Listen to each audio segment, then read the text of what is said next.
Texas, 8092.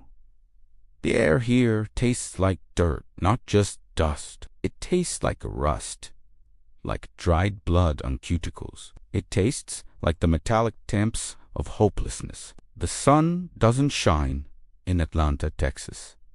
It hammers, it punishes, it beats down on curved backs like an invisible whip. There is no shade, there is no relief. The cotton field, look at it, the horizon is white and infinite.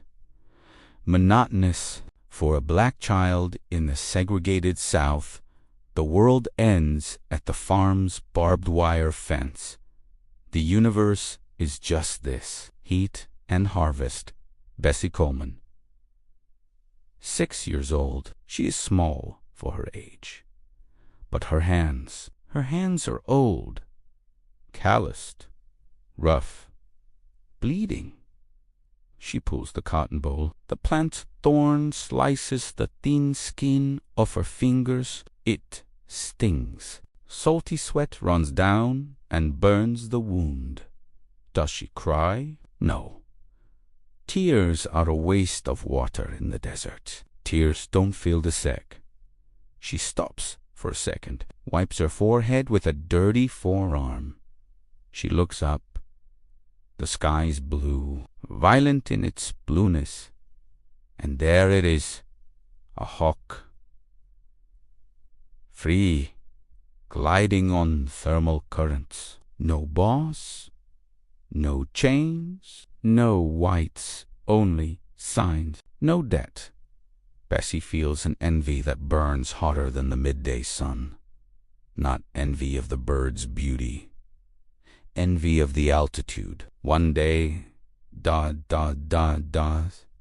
double quotes, she whispers to the red dirt, trying to swallow her feet. One day, I won't look at the ground anymore. Poverty isn't just a lack of money. It is a black hole. It sucks out the light. It sucks out the soul. Her father, George, gives up. The weight of racism, the weight of bankruptcy, he breaks. He leaves. Goes back to Indian Territory in Oklahoma. He calls for the family. Her mother, Susan, says no. She stays. She is the backbone that refuses to bend. Bessie stays with her mother. Childhood ends that day. Now she is a survivor. Bessie washes clothes to stay alive. Picture the scene. Water boiling in iron cauldrons. Lye soap that eats skin and leaves hands raw. The smell of other people's dirty laundry. She walks miles, carrying heavy bundles of starched white shirts to deliver them to the big houses, to men who don't even look her in the face when they throw coins on the ground. But her mind is bullet. While her hands scrubbed, her head travels. She walks 4 miles to school every day, there and back. She doesn't have decent shoes, but she has hunger for paper. She devours old newspapers found in white people's trash. She reads about the world out there. She discovers the world is round, that there is an ocean, that there is a war, that there are cities where the sky isn't a ceiling, but a beginning. Bessie is 23. Texas has become too small. The hate has become too dense. She does what thousands are doing, the great migration. She takes the train. The sound of the locomotive is the sound of freedom. Chug, chug, jug. Every mile north is one shackle less. Chicago, the windy city. The shock is brutal. No cotton fields, concrete, smoke, cars, electric street jazz pouring out of windows. People, too many people. But racism has changed shape. In the South, it kills you with a rope. In the North, It kills you with silence and unemployment. Bessie gets a job, manicurist, White Sox barber shop, the heart of the black community. The smell changes. Cartonizauchi. Talcum powder, cheap lotion, cigarettes, and small talk are in. Bessie is the best manicurist in town. Fast, smart, but she is bored. Her soul is still looking for that hawk. The war is over.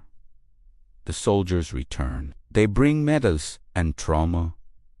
Her brother, John, walks into the barber shop. He is drunk. Dirty uniform, glazed eyes, a World War I veteran. He saw France, he saw Paris, he saw the hell of the trenches, and he likes to hurt people. Maybe because he is hurting. He throws himself into the chair, looks at Bessie filing men's nails for pennies. He laughs. An ugly love, greasy, full of contempt. You think you're somebody, Bessie? He spits the words out along with the smell of cheap whiskey. You file nails and think you have class. The barber shop goes quiet. In France, ... Ah, in France, women are real. He gestures, knocking over a bottle of lotion. Over there, women don't wash clothes. They don't file nails. He leans in, invading her space. Over there, women fly airplanes.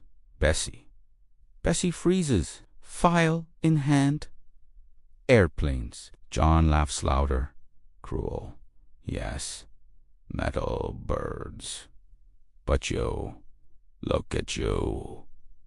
He points a dirty finger at her face. No black woman in America will ever take her feet off this dirty ground, Bessie.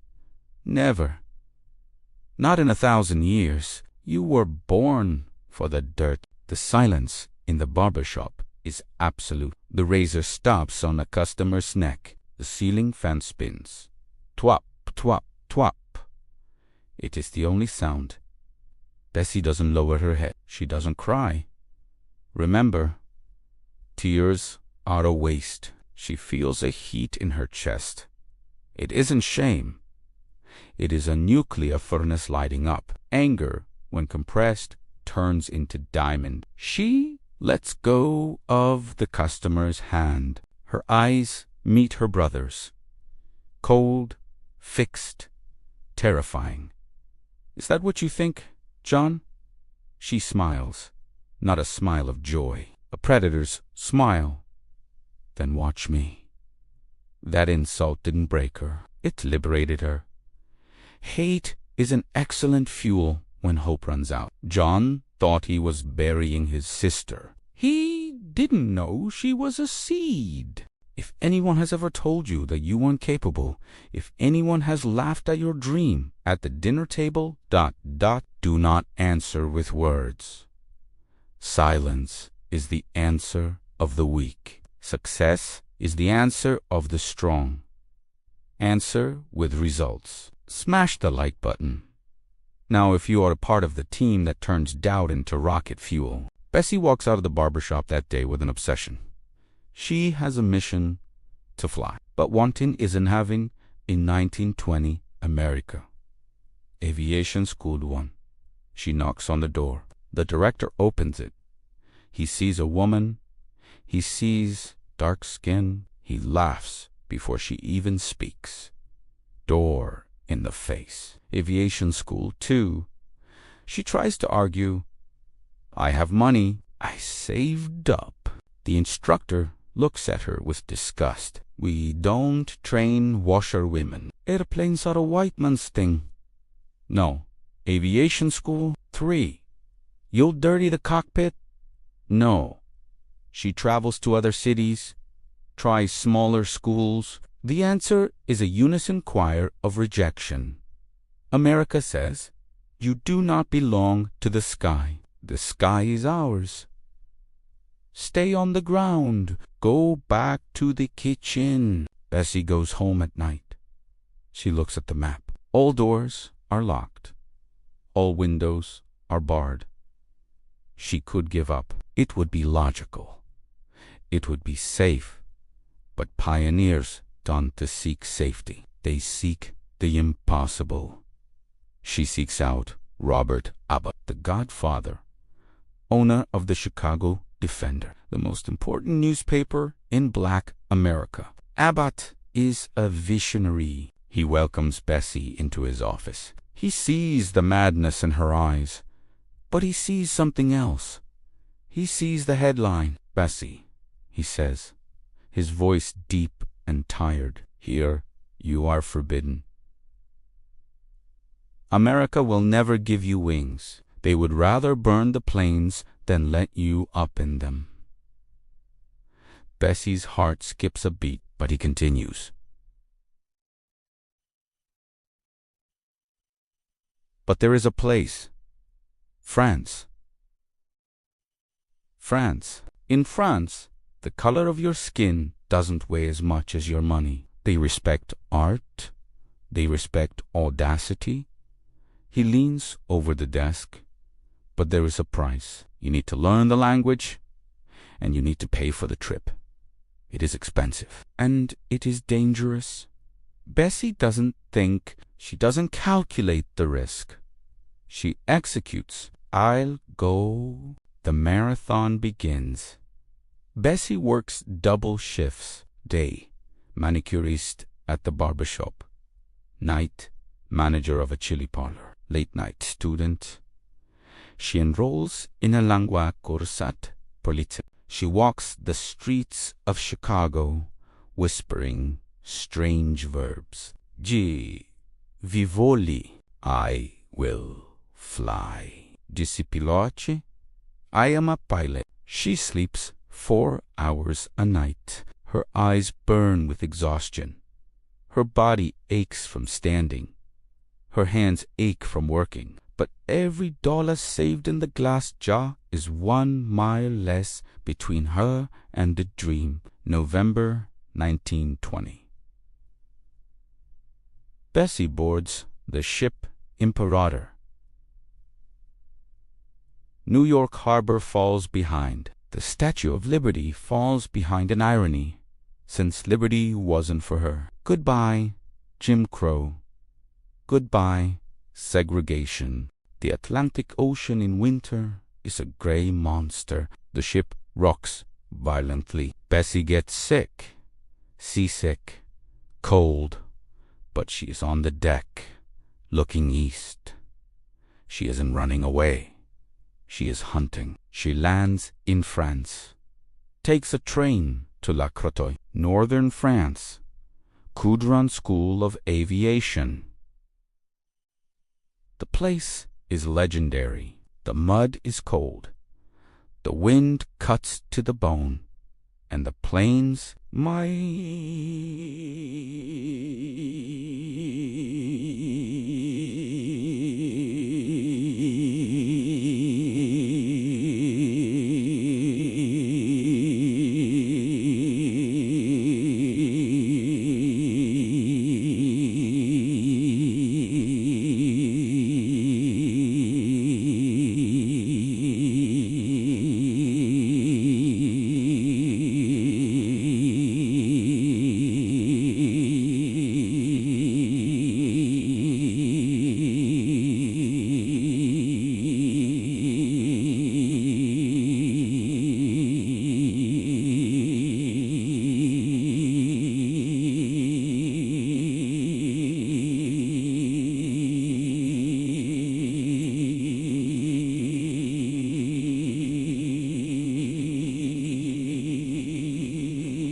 Forget what you know about modern aviation. There are no jets. There are no pressurized cabins. The training plane is a Neoport Type 82. Look at this machine. It is a coffin with wings made of light wood, covered with varnished canvas, highly flammable, held together by piano wire. The engine is rotary. The propeller and the engine spin together, spitting hot oil into the pilot's face the entire time. No radio, no wheel brakes, No parachute. If the engine stops, you fall. If the wing breaks, you fall. If it catches fire, you burn. The French instructor looks at Bessie.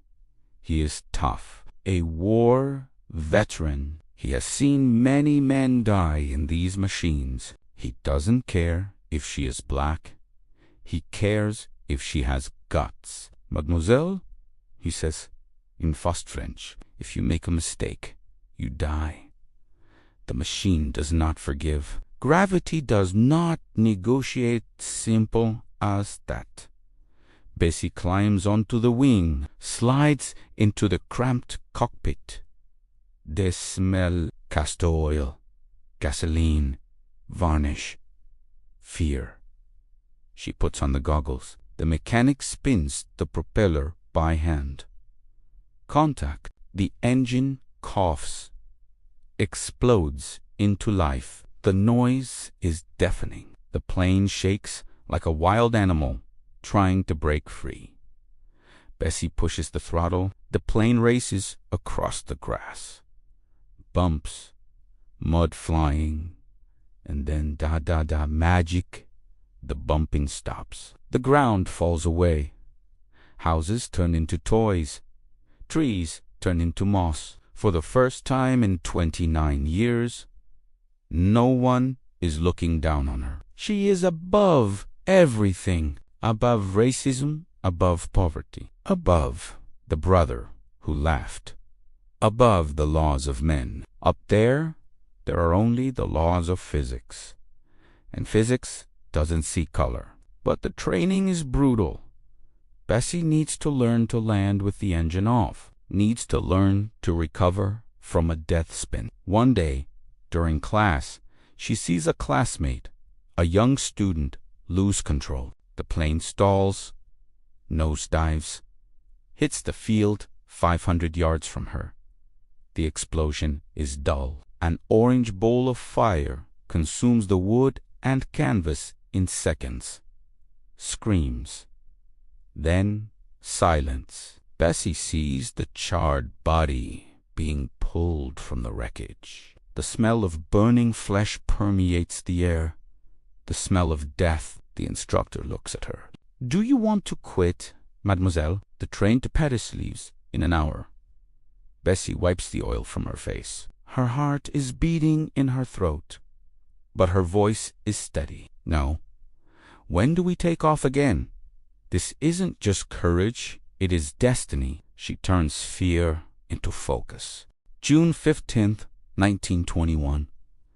The historic date. Bessie Coleman receives her license from the Federation Aeronaut, the first black woman in history, the first Native American in history.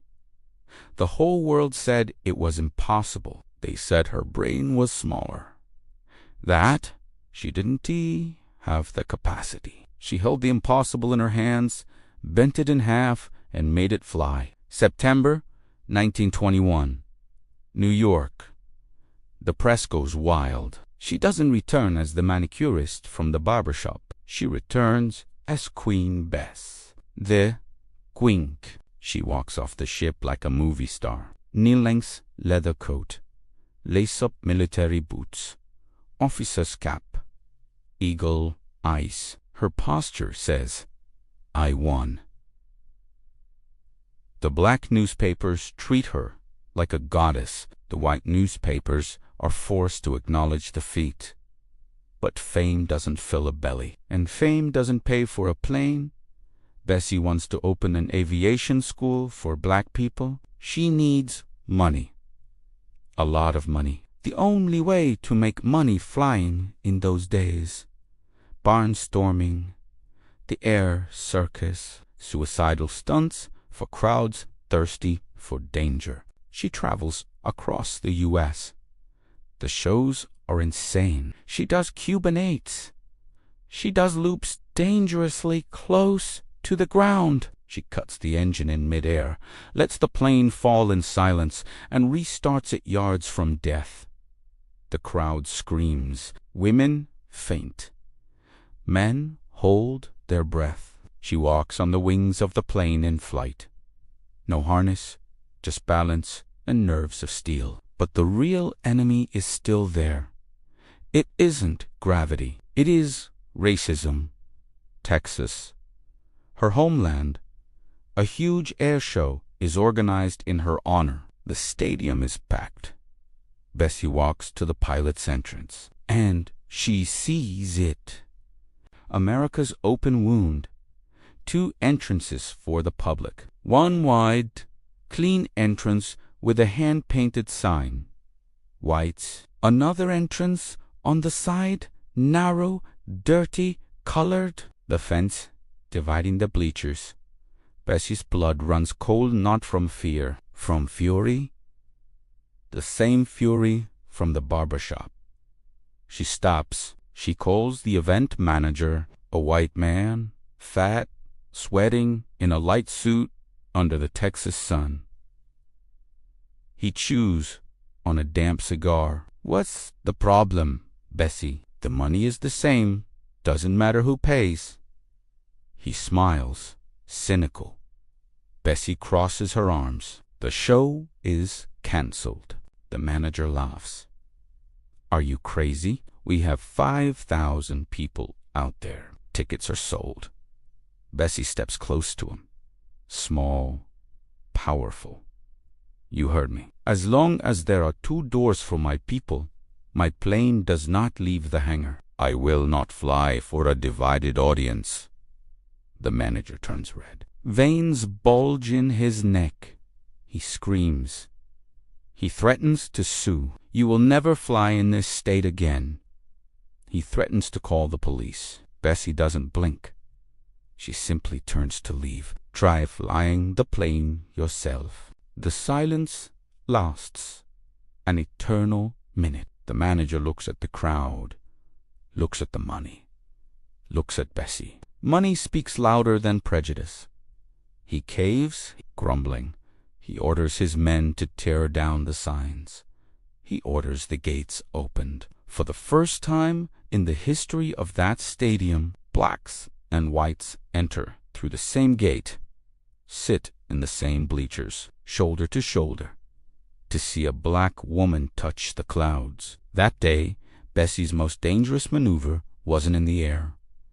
It was on the ground. She forced equality by sheer force of will. But the fight doesn't stop. Bessie is invited to make a movie. Hollywood calls Shadow and Sunshine. She accepts, thinking it's the chance to show her talent, to inspire. She arrives on set, reads the script. The first scene, she must appear dressed in rags, carrying a bundle on her back, like an ignorant field hand fleeing the farm. A caricature, a racist stereotype. The director says that's how the audience likes it. It's funny. Bessie looks at the costume, looks at the director. She remembers her father, remembers the cotton, remembers the blood on her hands. She didn't fly across the Atlantic Ocean, didn't face death in France to become a white man's joke in Hollywood. She throws the script on the floor. No, but Bessie, it's a lot of money. There is no money in the world that buys my dignity. She walks off the set, leaves Hollywood fame behind. Because her image, the image of a black woman, strong and capable, was more important than profit. That is integrity. Do you understand what power is? Power isn't asking for permission. Power is saying nitrogen monoxide when the whole world expects you to say yes. If you are tired of following scripts you didn't write, subscribe to the channel. We are rewriting history. Jacksonville, Florida. Bessie is 34. She looks older. Her body aches from old accidents. She has already broken ribs, a leg, suffered deep cuts. But the dream has grown. She finally has almost all the money for the school. She wants other Bessies to fly without having to suffer in France. She buys a plane, a Curtis Jenny. In reality, It is refurbished scrap metal. It is old, temperamental. The engine stalls. But it is what she has. April 30th. Sunny morning in Florida. The sky is clear. Perfect for flying. Bessie won't pilot today. Her mechanic and pilot, William Wills, is at the controls in the front seat.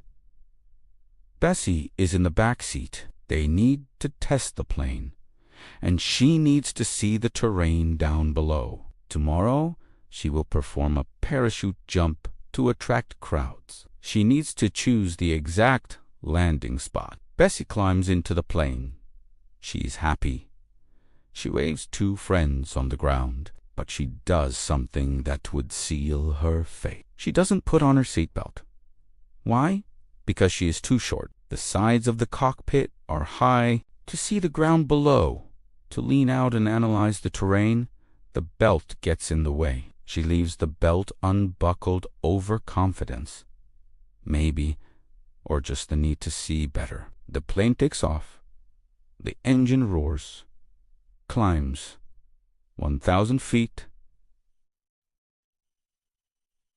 2,000 feet, 3,000 feet, almost 1 kilometer high. Everything seems normal. The wind hits her face. She smiles, but there is a killer on board. It isn't human. It is an inanimate object. A wrench, a simple metal tool, forgotten by a careless mechanic or left loose on the fuselage floor. The plane banks. The wrench slides across the floor, slips into the control gearbox. It jams the cables, locks the stick. Wills, the pilot, tries to correct the altitude. The stick won't move. It is cemented. The plane loses stability. It bucks violently, goes into a death dive, and then flips upside down, inverted. Gravity attacks. Bessie is unbuckled. There is nothing holding the Queen. She is thrown out of the cockpit. Time stops. There is no scream. Witnesses said it was silent. Time dilates. Bessie falls. 3,000 feet of free fall. Her body spins in the air. The wind whistles in her ears. The same wind she loved. The ground rushes up fast, green and brown. Maybe in those final seconds she saw Texas. Maybe she saw France. Maybe she just saw peace. The impact is dry, final, brutal. The Queen's body meets the earth she loved and hated. She dies instantly, every bone broken. But the spirit remains intact. Seconds later, Wills cannot recover the plane. It crashes yards away, hitting a tree. The plane explodes. A ball of fire and black smoke rises to the heavens, marking the end of the journey. Wills burns to death. Bessie dies in the fall. The crowd runs, but not to help. This is the sad part of the story. Some run to grab pieces of the plane, pieces of her clothes, souvenirs of the tragedy. Humanity sometimes is worse than gravity. Bessie's body travels back to Chicago, and then something happens. Respect. Bessie Coleman's funeral is not a burial. It is a state event. 10,000 people in the streets. Traffic stops. Flowers rain from windows. Ida B. Wells, the civil rights giant, takes the pulpit to speak. There is no weeping of defeat. There is the silence of recognition. They buried Bessie's body, put it in the cold ground, but they made a mistake. They didn't know she was a seed. They couldn't bury the idea. The dream of the school realized. Years later, the Bessie Coleman Aero Club was founded. Young black men started flying. World War II came, and the famous Tuskegee Airmen The black fighter pilots who never lost a bomber flew with Bessie's image in their minds. They were the sons of her dream. Fast forward. 1992. Outer space. The space shuttle Endeavour orbits Earth. Inside it, Mae Jemison, the first black female astronaut in history. She floats in zero gravity, looks at the Earth down below, and in the pocket of her NASA flight suit, she carries one thing: a photo. A small black and white photo, crumpled by time. The photo of Bessie Coleman. Bessie didn't die in that field in Florida. She didn't die when she hit the ground. She just passed the baton. She proved that gravity is just a suggestion, that the word no is just the opinion of small people, and that the sky has no owner. They said she should pick cotton until she died. She chose to pick stars. She turned the impossible into the inevitable. Now I ask you, looking into your eyes, what is the wrench jamming your controls today? Is it fear? Is it doubt? Is it the opinion of someone who never left the ground? Is it your past? Throw that wrench away. Now, put on your goggles, adjust your focus, and take off. Because the ground is the place for those who accept what they are given. And you were born to defy. Share this story with someone who needs to remember to fly today. The world needs more pilots and fewer passengers. The story doesn't end here. It continues in you. See you at the top. I'm out. Subscribe to the channel. We are rewriting history.